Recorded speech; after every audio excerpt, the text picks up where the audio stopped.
সফলতা নামটি ছোট্ট মনে হলেও সফলতা অর্জন করার জন্য অনেক খড়কুটো, অনেক পরিশ্রম, অনেক শ্রম দিয়ে মেধা খাটিয়ে আপনাকে সেই সফলতাটা অর্জন করতে হবে।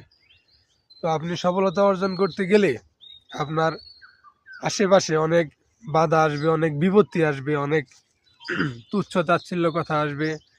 সেগুলো কান না দিয়ে আপনার যে একটা মেন উদ্দেশ্য আছে, মেন উদ্দেশ্য অনুযায়ী আপনার কাজ করতে হবে এবং সফলতাকে অর্জন করতে হবে।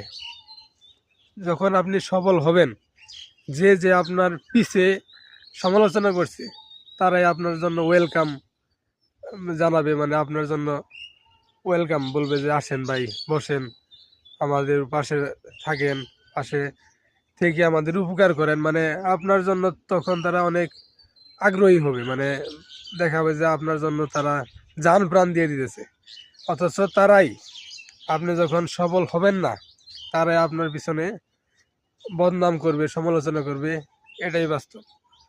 তো তাদের কথায় কান না দিয়ে আপনার যে একটা উদ্দেশ্য আছে যে আমার সফল হতেই হবে, সেই উদ্দেশ্যে কাজ করেন, আপনি সফল হবেন ইনশাল্লাহ।